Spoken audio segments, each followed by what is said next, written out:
Hello everyone, এটা হলো day 5 আমার স্পেশাল একটা ভিডিও। দেখে দেখো, মানে স্পেশাল ডে ভিডিও। বাজে এখন আমি মেহেন্দিটা তুলবো। রাত্রিবেলা করে শুয়ে পড়েছিলাম, সেটা এবার এখন তুলবো। এই দিনটা নিয়ে খুব এক্সাইটেড ছিলাম আমি, যার জন্য পুরো রেডি হয়েছিলাম। এই যে আমার মেহেন্দির কালার এরকম এখন হয়েছে, সবে তুলে তুলে। তো দেখা যাক দিন বাড়ার সাথে সাথে কেমন কালার হয়, তোমাদেরকেও দেখাবো। আর আজকের দিনটা তো স্পেশাল বলেইছি, একটু তাড়াহুড়োর মধ্যে আছি, তো সেই সব কাজগুলো করতে হবে। তো দেখে থাকো, সাথে থাকো। কি করছো মা? কেন কখন দিয়ে মাজছো? মুখ দেখা যাবে তো বাসনে? এখন আমরা যাচ্ছি নখ কাটতে, মানে নখ ছোঁয়াতে। পুজো উপোস করবো, তো সেই জন্য উপোস করতে মানে নখ ছুঁয়ে রাখতে পারে ভালো, তাই জন্য যাচ্ছি। এই সব আমার লোকজন। এখানে ওই বারবাড়ি থেকে একটা গাড়ি ব্যবস্থা করেছিল গঙ্গা স্নানে, তো সেখানে সবাই যাচ্ছিলো, সেটা দেখাচ্ছিলাম। আর এই ঠাকুরতলাটা সবাই রাত্রিবেলা এখানেই পুজো হবে, তো সেটা দেখাচ্ছিলাম। তখন ফাঁকা ছিল, আমরা জিনিস কিনতে গেছিলাম ওখানে। একবার চান হয়ে গেছে, আবার একবার গঙ্গায় যাবো চান করতে। তো গঙ্গায় চান করতে যাওয়ার জন্য রেডি হয়ে গেছি, ড্রেস পরে নিয়েছি, এই ড্রেস পরে যাবো। আর তারপর আবার একটা ড্রেস পরবো, তারপর সন্ধ্যেবেলা আবার একটা ড্রেস পরবো। আমরা এখন গঙ্গা স্নান করতে যাওয়ার জন্য বেরিয়ে পড়েছি। আমি যাচ্ছি, আমার বোন যাচ্ছে, আমরা যাচ্ছি এখন গঙ্গা স্নান করতে। আর এই যে আসছে শ্রীদেবী, সব ব্যাগ ফুচকা ফুচকা নিচ্ছে, জামা ফামা চেঞ্জ করে একেবারে আসবো আমরা, ওই জন্য। তো চলো সাথে থাকো, দেখতে থাকো। তখন আমরা গাড়িটা মিস করে দিয়েছিলাম, তো ওই জন্য আমরা অটো করে চলে যাচ্ছিলাম। তো অনেকটা দূর ওখান থেকে গঙ্গা, তাই জন্য অটো করে যেতে হবে, তারপর অনেকটা হেঁটে যেতে হবে। অটো থেকে যাবি, স্টেশন লাইন পার হয়ে যেতে, ওই পার দিয়ে গেলেও হতো, কিন্তু গেট করে গেছে, তাই জন্য স্টেশন পার হয়ে যাবো আমরা এখন গঙ্গার ঘাটে। হ্যাঁ, তারপর স্টেশনে ওখানে গিয়ে দেখি কি ছোট্ট ছোট্ট বিড়াল বাচ্চাগুলো খেলা করছিল, সেটাই দেখাচ্ছিলাম। তারপর আমি গঙ্গার ঘাটে স্নান করতে গেছিলাম, বোন তখন আমার সাথে ছিল বলে ভিডিও করে দিয়ে স্নান করা হয়ে গেছে। সবার সাথে আমরা দাঁড়িয়ে রয়েছি, গাড়ি আসবে, তো ওই জন্য। আর এটা আমার সেকেন্ড না, হ্যাঁ সেকেন্ডই ড্রেস বলতে পারো, সেকেন্ডবার স্নান করার পর। তো ওদের সাথে মানে গাড়ি করে আমি যাচ্ছিলাম, বোন ছিল আমার সাথে, আর আরও সবাই ছিল।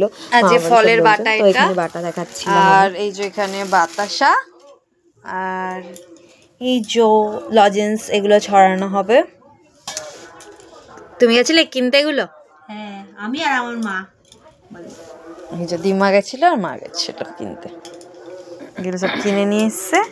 ওরা আগে চলে এসেছে, আমরা তো আগে তো চলে এসেছি, দেখেছো, ধুনো পোড়াবো বলে ওইসব জিনিসপত্র কিনে নিয়ে।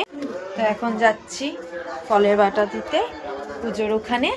তো থাকো, রাত্রিবেলা মানে এখন বাটাটা দিয়ে আসছি, কারণ রাত্রিবেলা তো অনেক ভিড় হয়ে যাবে, তো ওই জন্য। ঠাকুরতলায় তারপর চলে গেছিলাম, ওখানে এরমভাবে সাজিয়েছে, আর বাটা দেওয়ার জন্য এরম লাইন পড়েছিল, সেটাই দেখাচ্ছিলাম। তো আমরা লাইনে দাঁড়িয়েছিলাম। তারপর এই মেলাগুলো বসেছিল, আমি জানি রাত্রিবেলা আমি আসতে পারবো না, ওই জন্য বিকেলবেলা গিয়ে একটা ছোট্ট করে ভিডিও করে নিয়ে এসেছি। তারপর আরও নিত্য নতুন দোকান বসেছিল, তো তারপরে আমি বাড়ি এসে রেডি হয়ে পড়েছিলাম। আজকে যাবো আমরা, মানে আজকে আমি যাবো বাবা পঞ্চানন্দে পুজো দিতে, আজকে আমি ডন্ডি কাটবো। তো সেই জন্য এই যে সেজেছি, রেডি সেজেছি বলতে শাড়ি পরেছি, ডন্ডি কাটবো তার জন্য। দিয়ে এখন মা বোন রেডি হবে, তারপর আমরা যাব। তো সাথে থাকো, দেখতে থাকো।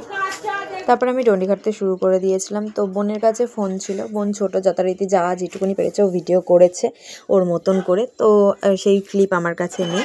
তারপরে ঠাকুরতলায় পৌঁছে গেছিলাম, আমার ডন্ডি কাটা কমপ্লিট হয়ে গেছিলো, 3বার গোল ঘুরেছিলাম আমি।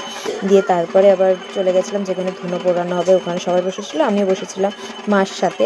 এটা আমার কাছে স্পেশাল কেন বলছিলাম, তার কারণ আমার মার একটু শরীর অসুস্থ ছিল, তো সেই কারণে আমি মানত করেছিলাম। মা এখন যথারীতি সুস্থ, আমি যতবার অসুস্থ হয়েছি আমার মা এই ঠাকুরের দ্বারেই গেছে, গিয়ে আমাকে সুস্থ করে নিয়ে এসছে। তো সেরকমই আমিও ঠাকুরের দ্বারে গেছি আমার বাবা পঞ্চাননের কাছে, তো মাকে সুস্থ করে দিয়েছে, এখন অল্প কিছু বাকি আছে। তো এখানে সবার বসেছিল, আমিও বসেছিলাম। ধুনো পোড়ানোর পর অঞ্জলি দেওয়া হবে। এখানে আমার আগে যারা ছিল তারা ধুনো পোড়াচ্ছিল।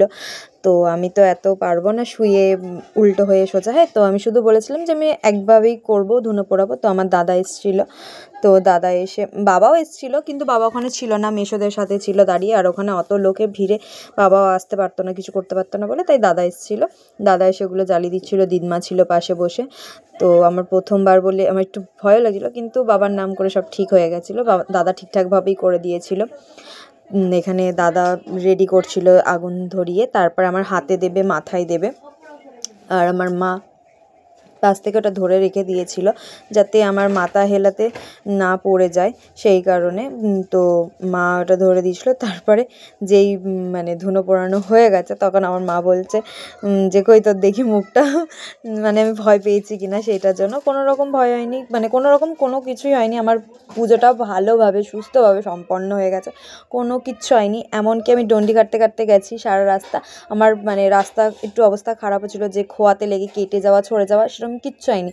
আমি এখনও পর্যন্ত সকালবেলা উঠে দিব্যি হাঁটাচলা করে বেরিয়েছি। আমার মামার থেকে পুজোর জায়গাটা একটু দূরে, একটু মানে ভালোই দূরে, তবুও আমি বলতে নেই, ঠাকুরের টানে টানি হোক যাই হোক, মানে ঠাকুর আছে বলে আমি পুরো সোজা চলে গেছিলাম ঠাকুরের স্থানে। আমার কোনো রকম কোনো অসুবিধা হয়নি। সারাদিন না খেয়েছিলাম, তার কারণে উইকনেস কিচ্ছু না, কিচ্ছু না। তো সেই কারণে এবার এখানে বসেছিলাম অঞ্জলি দিতে, মামির সামনে বসেছিলাম আরেকটা দিয়ে, সেটা দেখাচ্ছি। তো আমাদের এখন পুজো দেওয়া কমপ্লিট, প্রসাদও খেয়ে নিয়েছি, চন্দ্রমিত্রও খেয়ে নিয়েছি।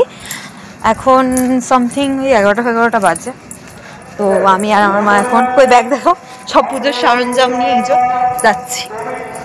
বাড়ি যাই, গিয়ে ড্রেস চেঞ্জ করে এসে তারপর বাতাসা ছড়ানোর ব্যাপার আছে, বাটা নেওয়ার ব্যাপার আছে, সেগুলো নিয়ে আবার যাবো। আমার ড্রেস চেঞ্জ করে যেতে যেতে ওখানে তো বাতাসা ছড়াছড়ি শুরু হয়ে গেছে। আর ওখানে কিছু কিছু লোক নিচে বাতাসা পুড়িয়ে অন্যকে ছুঁড়ে ছুঁড়ে মারছে, মানে নিজেরা পড়াচ্ছে আবার লোকে ছুঁড়ে ছুঁড়ে মারছে। কি যে অবস্থা! কেমন ঠান্ডা লাগলো বল? তখন প্রায় 2টো বেজে গেছিলো। তো আমরা মানে আমার দিমা বাড়ি এসে বিছনা ফিছনা করছিল, তো ওই জন্য আমি তখন বারান্দায় বাইরে বসেছিলাম একা চুপ করে। তো বোন যাওয়া আসা করছিলো বলে তাই জন্য ওকে জিজ্ঞাসা করছিলাম। তো আশা করি ভগবানের দর্শন করে তোমরা ভগবানের কাছে চেয়ে নাও তোমরা কে কী চাও, তোমাদের সবারকার ইচ্ছা পূরণ করুক। তোমরা সবাই সুস্থ থাকো, ভালো থাকো। আর এখানেই আমার ব্লগটা শেষ হয়ে গেল। Tata, bye bye.